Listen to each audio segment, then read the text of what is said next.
All right, hi everyone. Welcome back to Indie Music Issues. My name is Björk van Benedictson, founder of Audio Issues and author of You Get What You Give and Step-by-Step Mixing.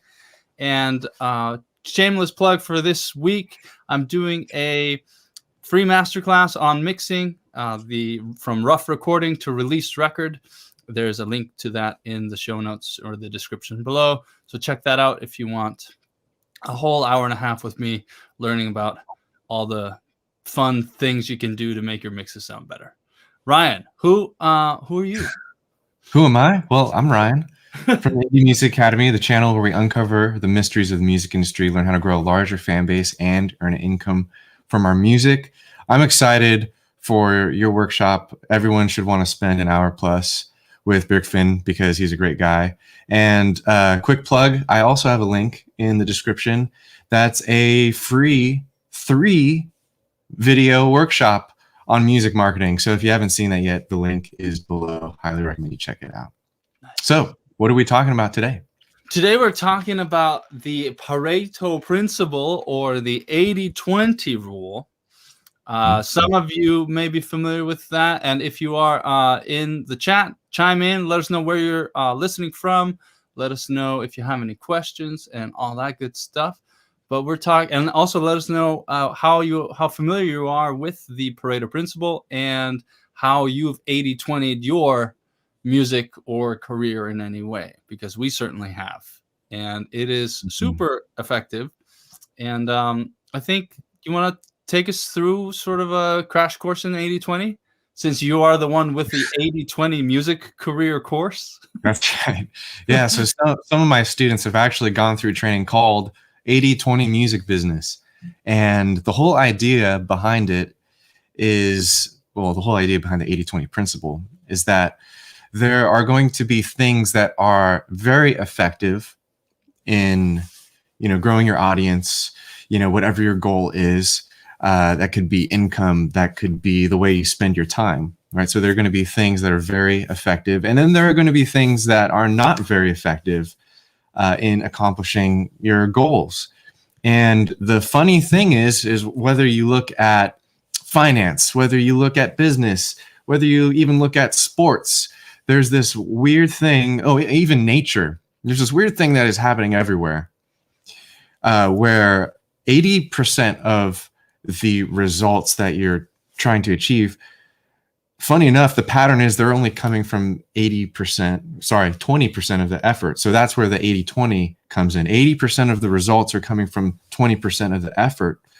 And it's a weird thing. And so when we apply that to music, whether it's fan-based growth, whether it's songwriting, understanding the 80-20 principle and knowing what 20% you should focus on to get the 80% of the results that you're hoping to achieve is a great way to not only save time, but to know how to spend your time to become more effective, to grow faster, and to achieve your goals in your music career. Right. So, and it applies to mixing as well. I just talked about this in my email to my audience earlier today. And so I have this book called Step-by-Step Mixing, How to Create Great Mixes Using Only 5 Plugins. So where does the 5 plugins come from, and why are these 5 plugins so important? There are so many different processors, plugins out there, but what makes EQ, compression, reverb, delay, and saturation so important? Well, the fact is that those are the 20% of your plugin arsenal or your software tools that you have available inside your DAW that will give you 80% of the results in your mixes, because you have, on top of those 5 plugins, there's transient designers, chorus effects, gates, modulation, all this other stuff, but nothing moves the needle and does the job as well as these 5 plugins or these 5 processors. So that's the 80-20. So I should have called this just like the 80-20 mixing. But that's what that is. That's basically what that is. Yeah. Even right down to, the same plugins. I find I have, 4 or 5 compression plugins, but I just keep using the same one that I understand the best. Right. And that's, for saving time. So even though I might have 5 compression plugins that probably all are great, using the one and knowing the one inside and out where all the knobs and buttons and settings are. Right. That's the 80/20 of compression plugins at that point. So I'm doing it to work faster, save time, get a great sound faster. Yeah. And so, yeah, the 80/20 principle can be applied to almost anything.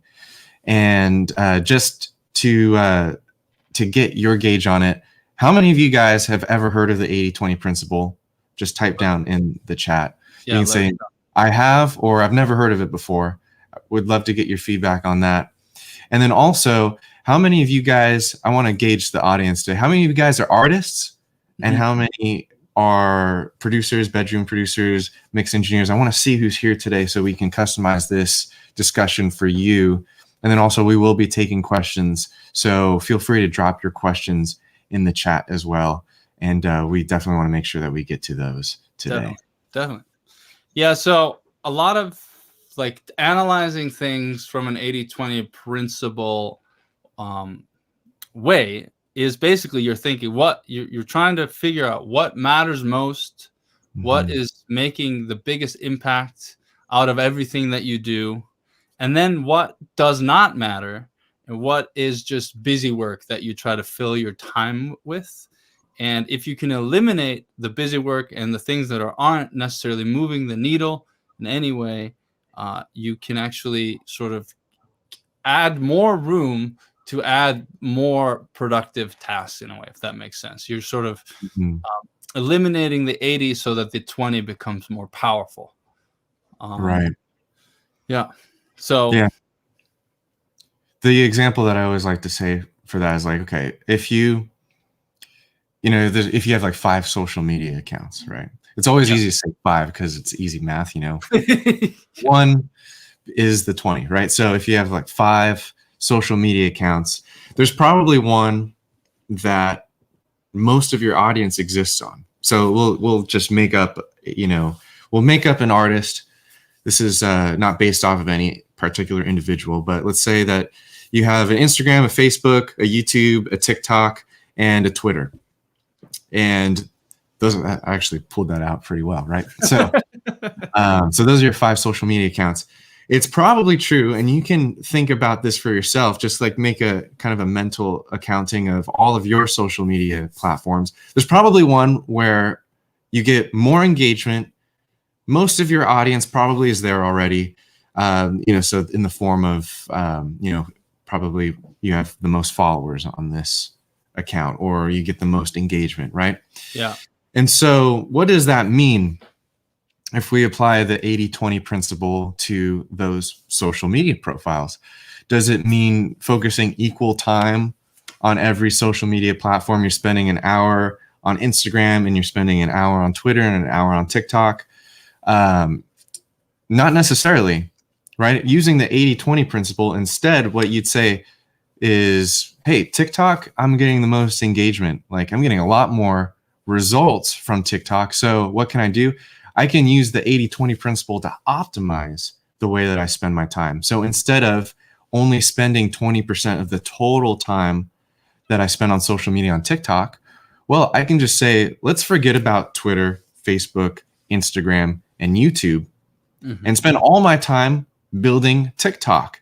And doing that and turning TikTok into 100% of your focus, you're basically increasing your productivity in your social media growth by a factor of 5 at this point. Right. Because you're going, instead of going in 5 different directions, you're going further in one.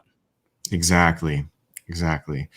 So looks like we got some answers in. I don't think I have control of the comments today. So all right, we got Douglas, who's a songwriter, pro songwriter full-time, also sound recording engineer, former pro live stage touring. Doug, Crossbow BMI.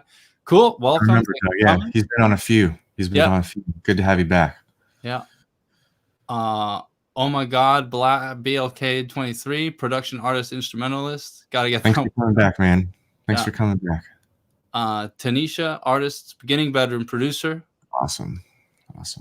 We got Josh Bell. He's from Australia, I think. Yeah, Melbourne. That's how you're supposed to say it, I think. The Josh Bell. And James Gadd, songwriter, creator, producer. Welcome. unique and her daddy, never heard of it. Producer, songwriter. Yeah, so never heard of the 80-20 principle. Never heard of the 80-20 principle either. And then Ted says it's true in every church I've been involved in. So the 80-20 principle is super useful. Yeah, Douglas has heard of that many, many times. And MN is a composer producer. And James Gadd has not heard of it either. So cool. So we got a little cross section. Most, I would say maybe 80% haven't heard of it. 20% have. Yeah, the 20% have. Like, yeah. We did not do that on purpose. No, so it's there's a ton of examples that I thought were really interesting.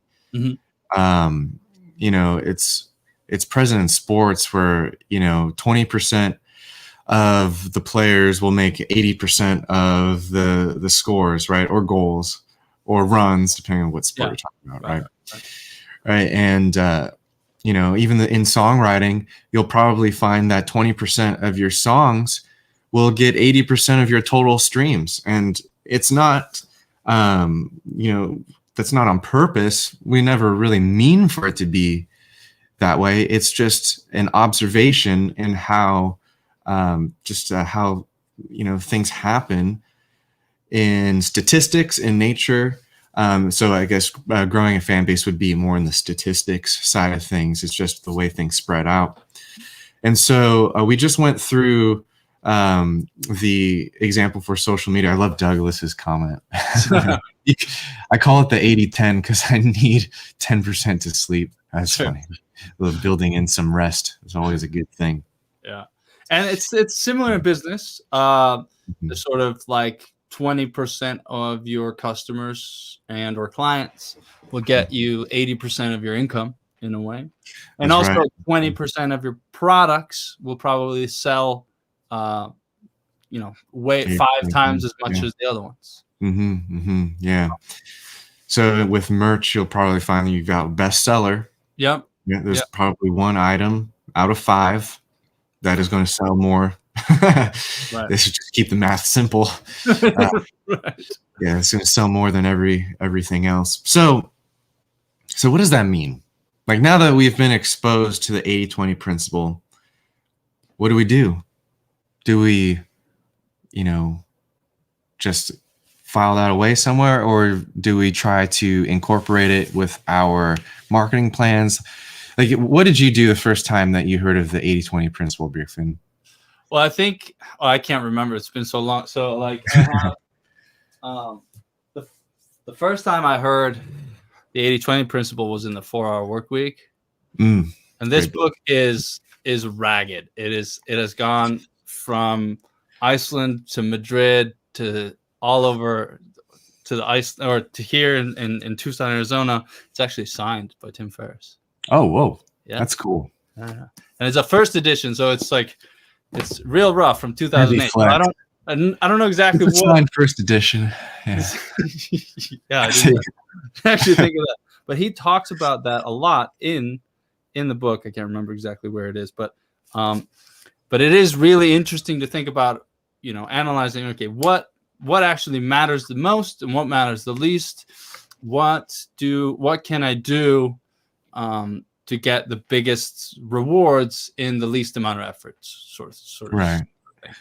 So it starts with an analysis stage in the very beginning. Yeah. And it always starts with the end in mind. It always starts with the end in mind of, like, what are you really trying to achieve? What are the inputs, and so what you're trying to achieve is this is my economics brain going on. So that's the output of what you want. What are the inputs that are required for that to happen? And out of all of those inputs, activities or whatever, what are the ones that matter the most, or what are the ones that are super important and are always necessary or crucial for that to happen? And what are the things that, like, you're kind of hedging your bets? If I also do this, this, and this, I'm like increasing the probability of that happening, but not by much, not by a giant factor. So, like, you want to think about what's the most important thing that, what's the most important input or your activity that will directly affect your output or your result. Mm-hmm. And Yeah. act accordingly, I guess. Yeah. So for artists, drop it in the chat. What is your number one result that you're hoping for right now? It's probably going to be something along the lines of audience growth. You can even throw a number in there. Whether it's, my first 1,000 followers, maybe it's first 10,000 followers. It might be creative output. Maybe your goal isn't necessarily audience based. It's, I want to get 5 songs out, Yeah. But the important thing is to be specific with this goal. Wouldn't you agree?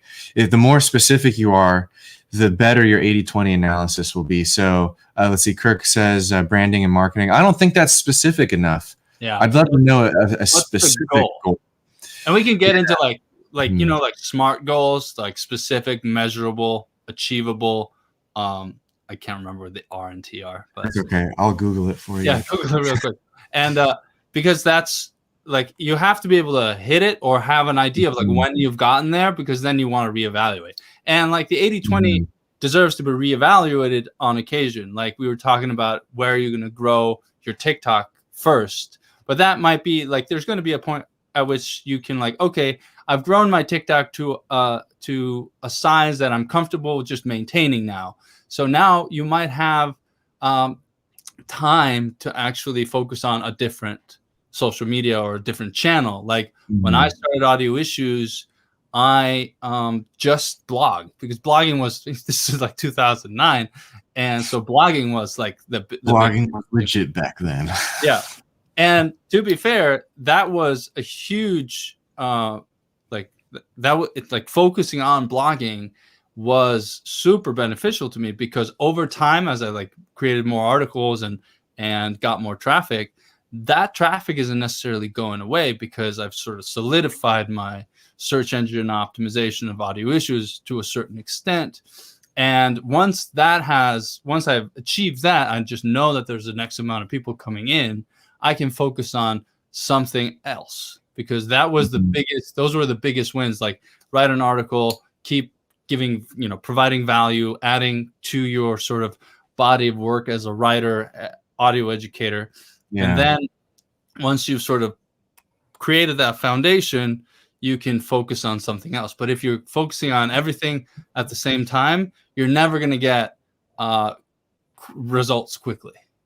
Yeah, I love that. And it's so important to include the measurable element of goal setting. So I see some goals coming in. I want to challenge all you guys who are typing right now to really make sure that there's some kind of number, right? A number is pretty much required for measuring. Yeah. It could be a number in regards to output. So I want to release this number of songs. If we're talking about blogs, I want to have this number of blogs, right? Or it can be a growth goal that's also measurable. So I want to, achieve this number of followers, or I want to get to the point where my engagement looks like this, this amount of comments or this amount of likes. Right. Right. So those are the two camps where you can set measurable goals, right, using numbers. And so I'd love, let's see, we have a few that are in. So MN says high quality creation output of ever growing quality. So how are you going to measure that output? What's the number there? I'd love for you to set a number. Yeah. Is it one song a week? Is it a released record every month? Mm-hmm. Is it an album every quarter or an EP every quarter? Mm-hmm. So like, that's what's so interesting about the SMART goals, is it's specific. So like, what is it? Measurable, like what's the number, or like how do you know that it's done? Achievable is like, it's like achievable and realistic sort of go together for me. Mm-hmm. Is that it's something you can do and it's realistic, and then within the time frame that you set. So if your goal is to win a Grammy, that's a great goal to have. It's a little bit maybe too like the achievability and the realism is maybe not quite. You can't just like force yourself to win a Grammy in like 12 months or whatever. But that's when we want to think of systemized thinking, because goals and systems kind of go together. And if you have a system for music creation and output and creating more and more stuff and constantly creating relationships, working with other people, achieving your musical goals, maybe you will be nominated for a Grammy at some point. Like that's Right. It's more likely that way than just that. Sometimes the achievability is too great. Let's see what we got here. So trying to get 3 songs out on some platform. Do I need copyright before? What platforms are best for reggae, surf, rock, and country? So interesting. Trying to get 3 songs out on some platform. So how my questions would be, where are the songs in the process? Like, are they done, or are they are you in the production process? Because none of the other questions matter if the songs aren't done. So you also want to like ask yourself if you're putting questions in your way. So like, do I need copyright before? Not really. I don't think you like if you make your songs, you sort of own the copyright. And like, I'm not a copyright attorney or anything like that, but nobody really cares about your songs, especially not if you like they're not finished. If they don't know about them, they don't care what they don't know about. Right. And what platforms are best for reggae, surf, rock, and country?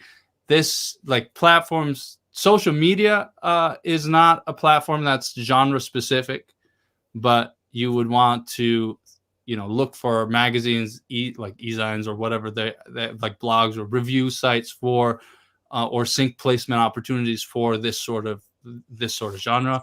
But ultimately, the initial goal here is finishing the songs. So if the songs aren't finished, the other questions don't matter. Yeah. And also, there's also a timeline missing from your goal, James. Yeah. Like when is 3 songs out by when? When is the 3rd song? Yeah. When can I listen to this EP on Spotify is basically the question that I want to ask. Like, what's the deadline? That's awesome. Yeah. So keep revising. Cause like if you guys get, one thing out of today, you can use us. We'll give you feedback in real time, workshop your goal, add in all the elements that are needed. You can paste the same thing over and over again, tweaked, but let's get a clear goal with all of the elements outlined so that we can then figure out the best way to reach that goal. Because if you don't know where you're headed, it's going to be hard to plan, and it's going to be hard to build a marketing plan if that goal doesn't have all the elements needed for clarity. And SMART goal, I'm so glad you brought that up. You need to scroll up in the chat to see the full SMART goal outline. Feel free to do that. Yeah. Alex, one of my insiders, he said back. His creative is a new solo album done, composed, recorded, and mixed by September 1st, 2021. That is specific, measurable, achievable, realistic, and timely, I would think. Very good. Right? Very good. Yeah. And marketing, creating, and releasing one piece of relative valuable content while producing it. So basically, following a lot of like what you focus on a lot more than I do is actually documenting the creative process and building an audience while you are making something creative, so that you have an audience to release to once September rolls around. Totally. I love how you're setting it up that way. You're right. That's one of the things that I try to hit home almost in every training. It's like, don't wait for permission, don't wait for your release date to like start marketing, because marketing is just storytelling. And there's a story to tell now. Even though your song's not out yet, there still is the process of creating the song, the process of creating, the music video or the final mix or whatever it is, or even writing the lyrics. That is a story that can be told. And even if you think that story is boring, there are more stories in your past that you should be telling to get your fan base ready for that song release. Right. So, and also like telling your story and coming up with ideas for stories, they're kind of different. I think you should come up with as many ideas for stories as you can, because just like coming up with songwriting ideas or actual songs, you sometimes have to write the bad ones to get to the good ones. And your stories will only get better the more ideas you put down and think through. Mm-hmm. It's kind of like the 80-20 of storytelling. Oh, actually, great example here. My friend Joe Gilder, you're probably familiar with him. He runs Home Studio Corner. He 80-20'd his songwriting a few years ago. He talks about this on occasion, and it's a great example of some solid 80-20 analysis. He thought, okay, he wants to do a new album, and he thinks, okay, usually I would just write 10 songs and release 10 songs, and that was it. But he thought, like, well, what if I want to make a really, really great album? So 80-20 analysis, he put his 80-20 hat on, I guess, and thought, I need to write 50 songs so that 20% of those are stellar, solid songs. So 20% of 50 songs, 10 songs, that's an album. And he was right. He set a realistic, he set a smart goal in a way, because he wanted to do it in 12 weeks. So he actually achieved writing 50 songs in 12 weeks, which is a pretty solid achievement in a way. Solid effort, yeah. Yeah, solid effort. And his album, I think it's called Better This Way. I feel like I remember. Well, let's see if I can find it on Spotify. Yeah. Man, I wish I can pull up comments today. I think I'm logged out or something. What do you wanna hit on? I want to find this album. So this is Joe Gilder's album from Home Studio Corner. This is his 80-20 album. So pretty cool. Yeah. So hit on MN commented at 1:19 p.m. That's like literally all I see. Yeah, that's the one.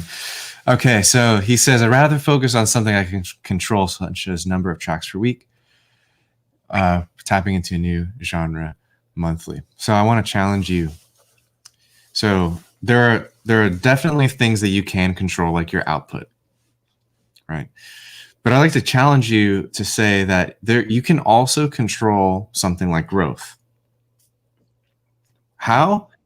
Well, there are simple levers that you can pull, right? There are mechanisms that exist that result in your growth. And so, like, let's take something extremely simple, right? If you busk on a street corner, you will eventually meet people, right? And there will be some interactions that happen, right? And so what you can do is you can take that experience, extrapolate a plan based off of it, but it's a simple cause and effect, right? So that's busking. Let's, take it online now, and let's say that if you post on social media a certain amount of times, there is a result that occurs, right? So now you can extrapolate a goal based off of what you've seen in the past. So if your goal is to grow a social media account or grow your fan base, right, you can look back and extrapolate a goal moving forward based off of what you've already done. And so it's about understanding the numbers, right? Not just setting a goal to set a goal without understanding the numbers, but you can set goals on things that are, variables exist, right? Not every post is going to receive the same amount of attention, but that's why they're called goals, and you shoot for them, and hopefully you exceed these goals that you set. But even if you don't hit the goal, you're still working towards something. Right. So that's the challenge. I thought that was something I wanted to course correct a little bit when I read that. And it, it kind of comes down to sort of, the inputs and outputs again. And then what is in the way of the inputs and outputs that like affect. So let's say that I post on social media an X amount of time, and because of that, I get 100 new email, or let's say I get 1,000 new website visitors. And out of those 1,000 new website visitors, I get 100 email subscribers. And out of those 100 email subscribers, 10% of them buy my book for $7 or let's say $10. And that then means that I make $100 a day, right? Because 10 times $10, it's $100 a day. And so I can extrapolate and understand my numbers going down a funnel, if you will. But it's about understanding, if I do this, what then happens? And if I do this, and if I do this different thing, does that have a bigger effect? Or like, is this thing as important as the other thing? And what has the biggest effects, thinking back to the 80-20 rule? Right. Yeah. And just not to pick on you, MN, but I think one of the biggest blind spots is artists not creating goals around growth, or artists not creating goals around earning an income. And I think that is a missed opportunity, because usually when you set a goal and you set out to do something, you're going to achieve a lot more than you expect, because you're actually putting effort towards, something that you want. Right. And if you don't set those goals, and of course set them realistically, but you're basically saying that's not going to be a focus, right? So you can focus on something like output, and that's good, but without setting these other goals, what you might find yourself in is like a hard drive full of songs, and that's it. Or a SoundCloud with a ton of cool tracks, but no one's listening to them. Right. So I would not shy away from setting some goals that, yes, they do have variables. You never know what's going to happen as far as audience growth. You never know what's going to happen as far as income. But actually, you kind of do with a certain level of clarity if you just keep track of what's happened in the past and look at the metrics and measure. And so that's hopefully that's helpful. Yeah. So Josh Bell says here, realistically, he wants 2 songs, or 1 song every 2 months, and then he's I want to have the system to produce efficiently. So if he's releasing 1 song every 2 months, he has 8 weeks. So what's the system here? So like, let's work it's always good to begin with the end in mind and work backwards, right? So what does release look like? Is it just having hit the publish button so that it's now on Spotify? Or are you focusing on promoting the release the week before? Because then you only have 7 weeks to have it be ready to hit publish on Spotify. So what are the individual processes that you need to take from inception to whatever the song release is? Because it's maybe easier to just think about it. It's having like hit publish on CD Baby or whatever, right? Not DistroKid, because we're not allowed to talk. We don't talk about DistroKid. Actually, we talk about DistroKid a lot. Yeah, but so let's say it's a release record, regardless of maybe how many people see it or whatnot. But you want to have, well, how would you do this? So like, if we go all the way back to the beginning, what's the best way for Josh to write? So like, what's the most does he write with a key, like a piano and a vocal, a guitar, a vocal, or does he create beats and put things down into a DAW and then create a song around it? So like, that's something that he needs to find out. He needs to find out what's the songwriting style that gives him the biggest amount of output, in a way, right? And the 80-20 of songwriting for him. Yeah. And at that point, during the songwriting process, what becomes most conducive to his creativity? Is it, it's always going to be eliminate distractions, set up your session so that you can get creative immediately, use templates, and have a notebook, know what you're going to do and know when you're going to do it, like schedule time on your calendar to be creative, and also schedule a time to be sort of freeform creative. Like, don't force the song. Maybe you need a warm up maybe you have a 2-hour block of creativity that you're locking yourself in the studio, but you can't just like turn on the creative switch. You kind of need a noodle for 20 minutes. So set a timer for 20 minutes. Use the Pomodoro method and do 25 minutes on, 5-minute break, 25 minutes on, 5-minute break. Do that for 5 days in a row. and see where you're at, and then reevaluate what was the most effective and what was the 20% that gave you 80% of the results after that week. And then you form your system to produce efficiently that way, because I don't think there's like one way to produce or record or mix or write. So you kind of have to do a lot of it and then reevaluate what moves the needle the most. That's a great answer. It's a great answer. I hope that was helpful. Oh, that's good. That's exactly what I wanted to do next, is talk about the 80-20 of whatever the goals are that you set. So it actually, if you guys don't mind, it'd be easier for me to just paste down your goal one more time in the chat. Yeah. I know it's spread out in multiple messages, some of you guys. So like paste that down again, and then let's talk about what do you actually do to achieve that goal, and how do you use the 80-20 method to focus on the 20% that gives you 80% of the results, and then you can double down on that to get to your goal faster. Right. I mean, that's really what the 80-20 rule boils down to.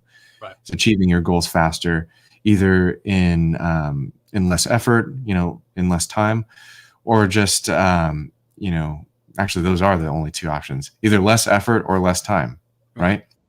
Yeah. So this show is a good example of an 80-20, because I would rather spend an hour helping people live with Ryan, and that then becomes YouTube content to live here forever, than like script, write, record, edit, release, schedule, promote a YouTube video instead. I think this is more valuable. It's easier for me, and I think it moves the needle a lot more. And especially for people that are here asking questions and getting like basically one-on-one or two-on-one help is pretty, I hope it's valuable at least. I mean, otherwise you wouldn't be here, obviously. So yeah, they're just here for support. They're getting no value out of this. they're just here because they pity us. So Douglas says, I do mine on percentages because it's a measurable function of what I do. I write a lot of my stuff on is that spec? Is it? Does he mean spec? Yeah, I think so. Right. So when you say I do mine on percentages, I'm not entirely sure what that means. I think he's talking about, so I think you're right. He's writing on spec, which means he doesn't get paid up front. Right. He gets paid on percentages back end.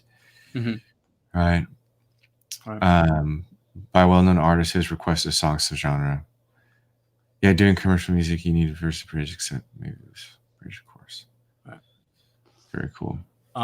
Millard says, release one new mix and mastered every month. So that's similar to the Josh Bell system of production. Trademark. Release one new mix and masters every month. So okay, so basically, if you're gonna add marketing or promotion to it, that basically means every like by week 3, it has to be like ready to be released.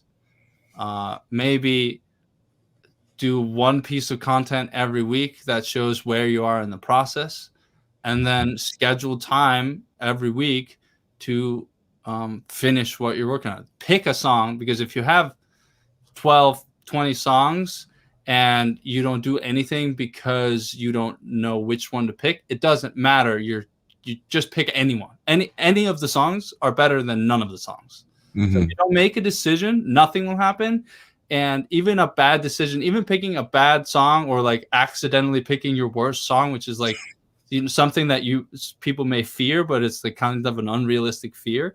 But even if you pick the worst song of the bunch, the worst case scenario is that you realize that it's the worst song, and now you have 19 songs to pick from, and you have to pick the next one. And as long as you don't repeat that, 20 times and keep dabbling on each song, you have to actually pick something to release and finish. So I would say pick a song, know which song you're going to pick, know when you're going to work on it, know when you're going to be mixing it, know when the mix is supposed to be done.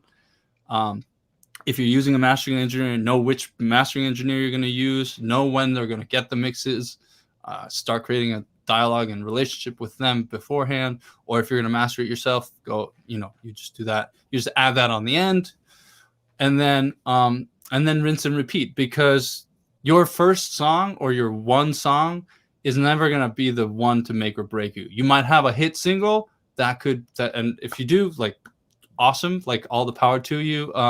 But you never really know if you have a hit single before it's basically you're not the person that decides what is a hit. It's the people that listen to the song that make it a hit. And if it's still on your hard drive, never going to be a hit. Yeah. I just want to echo what you said, because it's so good. Like, even picking your worst song and seeing it all the way through is still a pretty good place to be compared to not doing anything. Right. Because in a month, you're going to be nowhere. You're going to be just in the same place. Right? This is a good, I like this question because this is a nerdy subject for both of us, is set up autoresponder sequence for email follow-up series. So you should be able to do this by next week. Because what you need in an email follow-up sequence, you need 5 emails, and depending on what you're doing. So actually, if you can follow up, like, are you an artist, or what are you promoting? What are you selling?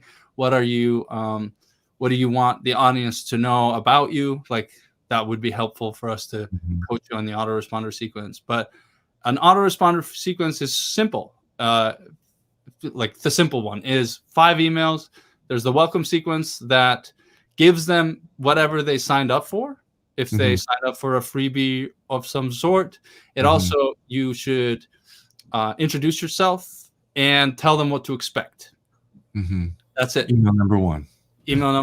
Second email, there's various ways of doing it. I like telling an origin story. So read any comic book and see what their origin story is, and then write your own origin story based on what your story would be. And then you can, you maybe put your accolades, if you have hit records, if you have books out, if you have albums that you want to promote, if you have a service that you think your audience might find helpful, put that in there. Like, tell, and either put that in passing, like, the typical origin story is well, mine is basically, I was an audio engineer. I did not know what I was doing. And then through practice and repetition and doing a lot of live sound gigs and learning about this, I learned all these methods, and now I'm passing them on to you, right? And you can find them in my free blogs and in these emails. But also, if you want, a comprehensive thing, you can buy the books or be a member of the memberships or the courses, right? And so that's email number 2. It's like maybe your origin story. And email number 3 could be just like a quick win for them. What can you help them with that will just, like, they'll read that email and they'll be like, yeah, I should do that. That's something that's super helpful. I can just implement that right away. Like a quick win email, super useful. 4th email could be if you may want to, like, do slightly harder selling sometimes, but you don't want to be like the sleazy salesman. It's easier to sell through the testimonials and stories of your customers or students.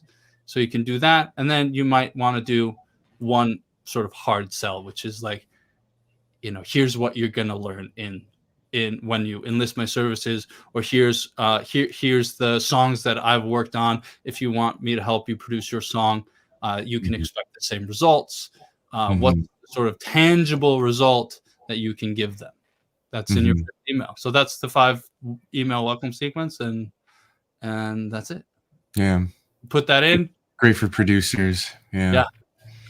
I think Andrew is an artist too, so you just basically take that and tweak it so that they experience your artistry. Yep. And you're not necessarily trying to produce, or mix. Right. That's not your service. What your service or what your product is yourself. Yeah. And you just go deeper into the story and you promote more music. Yeah. And like the calls to action aren't necessarily to buy your products. It's to listen to the music, to follow them on Spotify, to buy the merch, to subscribe on other social media channels where you maybe are sharing different content, those sorts of things. You never know the person that's coming in. You never know how they found you, or you can find out how they found you to a certain extent, but you also don't know if they also subscribe to you everywhere else. So it doesn't hurt to tell them, hey, by the way, I'm always doing this thing on Facebook or Instagram or whatever. Make sure you like me there too, Yeah. And if you're personable and fun to get an email from, they won't hate you for it. And Millard says, please repeat all 5 emails one more time. Recap. Okay, well, this is recorded, so you can just go back. But welcome sequence, origin story, quick win for the customer or the quick win for the person, Yeah. And if you're a musician, like the quick your win most amazing piece, like listen to the hit song, or like I know this song is going to get you in a good mood or whatever. 4th email would be testimonials or customer stories or how other people have received help from you, and then a harder sell of like, here's exactly what you get from my stuff. Yeah. Or here's how you can engage with me further if you're an artist. Yeah. If you're an artist, email 4 would probably be like your fans wearing the merch, and then email 5 would be the hard sell. Like here's where you check out, or here's a 5% coupon, to like get their rear in gear. Yeah.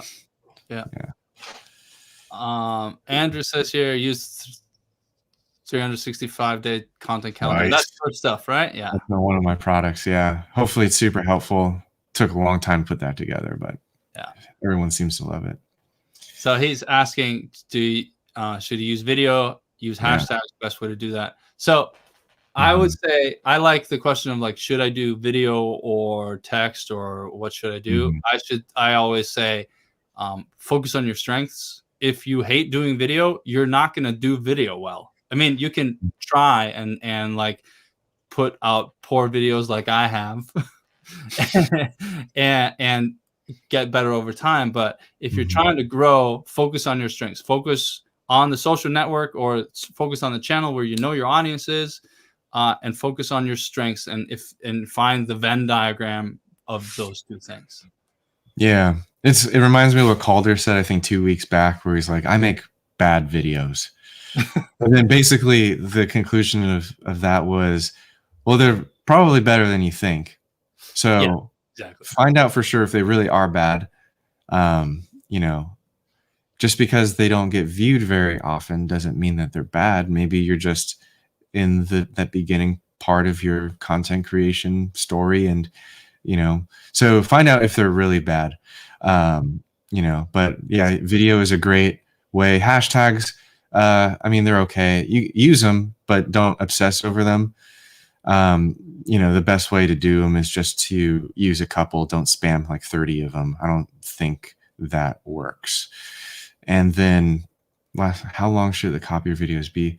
Oh, just let it be however long it needs to be. Yeah. So your videos can be short, and that's great. Short has its benefits. Definitely. Your videos can be long, and long has its benefits. The benefits are different. So don't worry about the length. The moral of the story is just make it as long as it needs to be. And if it's not forced or awkward, if you're not just rambling for time, for like YouTube watch time or whatever, if you make that the goal, then the content's going to be awkward and weird. So just make the content whatever length, whatever format it needs to be to tell the best story. Ray is chiming in here. Really appreciate both of your insights in these aspects as a beat maker and aspiring producer. I really appreciate it. You are welcome. Thank you for coming. And he asked, will this recording be available online? I want to show it later to a friend of mine. Yeah, so wherever you're watching this now, it will be here later. It's just on both of our YouTube channels. I think you're streaming this to your Facebook. Yep. But yeah, and then I see Miller's also asking, is there a playlist for these webinars? That's a good question. I don't think I've created a playlist on my channel. No, me but neither. There is a playlist for all uploads, and I think these are like the last 5 videos for me. Right. Oh yeah, mine too, because I don't do any Yeah. other videos anymore. I was like, I don't want to edit right now. Let's just go live. You're, Yeah. that sounds good. It's way better. It's way more fun. It's Yeah. it's more engaging. It's you actually. I mean, in the COVID era, this is the closest you can get to like Hanging out. Hanging out. You know. Yeah. All So, yeah. right. We're on the 50-minute mark here, and so Mhm. let's see if there's anything else here. Oh yeah. Yeah, we try to keep these to under an hour. Throw your questions in. We'll probably do just a few final questions and then hop off. But let me see. Ray asks, any There it advice is. to producers making unofficial remixes? That's murky Yeah. water. Yeah, there's definitely some copyright issues there. So I like honestly, I don't know how one goes about those well, how one treads those waters, if you will. My advice is be careful. Yeah. And so if you're doing an unofficial remix, you know, it has to be completely unofficial. Like it cannot be released, or, you know, I think like since SoundCloud's still kind of like the Wild West, but that's changing. They're rolling out artist powered royalties, right? So SoundCloud's not even going to be like a place like you can show it to people with a Dropbox link. And that's probably the edge of legality there. Right. And this is different than a cover because you're actually taking the sound recording of the previous song, and then you're not only like infringing on the copyright of the sound recording. It's different than a cover, right? Because a cover, you still have to pay. Like that's murky in a way to play in covers. There's still some stuff you have to do there. I've never actually released a cover, so I've never gone through it. I would. Yeah, you need to get your license. There's probably plenty of advice on like the ASCAP blog. I'm a member of ASCAP, and I get their like ASCAP daily brief, and they talk about legal issues all the time. So highly recommend that. So unfortunately, we couldn't be super useful, but hope that helped at least a little bit. Yeah. One at the bottom, Hiroka says, where do you get inspiration for creating content? I struggle a lot coming up with ideas to upload on social media. Well, I mean, I'll take this one because there is a tool that I made called the 365-day content calendar for musicians. And what it is, it's a content creation mini course with the 365-day content calendar tool.